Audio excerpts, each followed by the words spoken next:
আমাদের স্কুলের প্রধান শিক্ষিকা শ্রীমতী জয়িতা দে দত্ত মহাশয়া আর উপস্থিত আছেন আমাদের ম্যানেজিং কমিটির সদস্য শ্রী বিনয় দাস মহাশয়, আছেন সদস্যা শ্রীমতী টুম্পা দত্ত বণিক মহাশয়া, আর আছেন আমার শিক্ষিকারা, শিক্ষাকর্মীরা, অভিভাবকগণ আর স্নেহের ছাত্রীরা।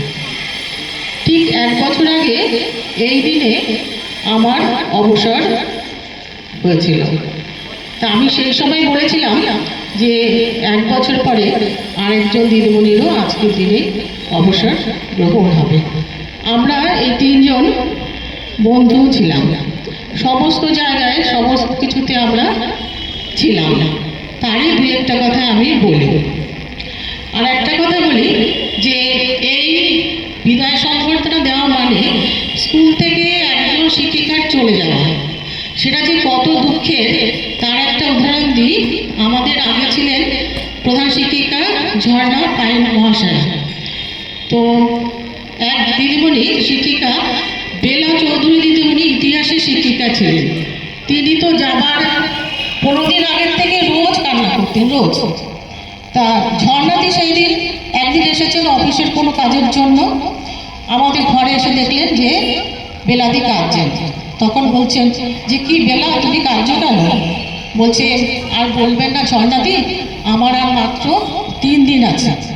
তখন ঝর্ণাদি ওনার কাছে গেলেন, ওনার গলা জড়িয়ে ধরে এসে কান্না শুরু করলেন, বললেন বেলা তোমারও আর 3 দিন আছে, তুমি 3 দিন পরে চলে যাবে। এইরকম ছিল তখনকার পরিস্থিতি। তা এবার অলকার কথা একটু বলি। অলকা সত্যি খুব অ্যাক্টিভ ছিল আর খুব সুন্দর চেহারা ছিল। অলকা সোমা দুজনে মানে রীতিমতো সুন্দরী শিক্ষিকা আর সর্বগুণে গুণান্বিতা। তাই সোমা দিদিমণির বিয়েতে আমাদের নিমন্ত্রণ ছিল। তা ঝর্ণাদি তো কখনোই স্কুল ছুটির পরে ছাড়বেন না আগে। তা অনেক বলার পরে আমাকে আর অলকাকে ছেড়েছে, এবং সেটা আমরা গিয়ে বলিনি, সেটা বলেছে অন্য দিদিরা। তারা গিয়ে বলেছে যে সোমাকে সাজাতে হবে, পূর্ণিমাকে আর অলকাকে না ছাড়লে হবে না। তো অলকার আমি একসঙ্গে গেছি, অনেক খুঁজে টুচে সোমার বাড়ি গিয়ে পৌঁছেছি। তা সেখানে গিয়ে দেখি যে সোমার সাজানো হয়ে গেছে। তখন অলকা বলছে যে আমি এত কষ্ট করে ট্রেনে করে সাজার জিনিস নিয়ে এলাম আর সোমার সাজানো হয়ে গেল, আর তোকে আমি সাজাই। তা বলছি আমি সেজে কি করবো, না তোকেই সাজতে হবে, আমরা কি বসে থাকবো, বলে আমাকে সাজাবে। তারপরে সাজানোর পরে বললো আমি খোপা বেঁধে দিই, আমি ভালো খোপা বাঁধতে পারি। তা আমি কোনোদিন খোপা বাঁধিনি, যাই হোক সেটাও হয়ে গেল। ঠিক সেই সময় আমাদের বাকি দিদিমণিরা এসে পৌঁছলেন। প্রথমেই ঝর্ণাদি আমাকে দেখলেন পেছন দিক থেকে খোপা বাঁধা অবস্থায় দেখে। তা উনি বললেন এই তো সোমা। বলছে না, এ তো সোমা না, এ তো পূর্ণিমা। তা সেই হচ্ছে অবস্থা যে ও আমাকে সাজিয়েছে একদম বিয়ের সাজের মতো।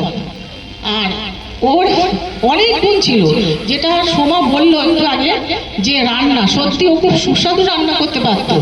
আর অনেক লোকের মানে 1-2 জনের না, 50 জন 60 জনের রান্না অনায়াসে এই কাঠের রান্না, কাঠে মানে এখন গ্যাসে নয়, সেই সময় কাঠেও সুন্দর রান্না করতে পারত। হাতের লেখা খুব সুন্দর, কোনো কিছু লেখার দরকার হলে সোমার যেমন ডাক করতো সেই সঙ্গে অলকারও ডাক করতো।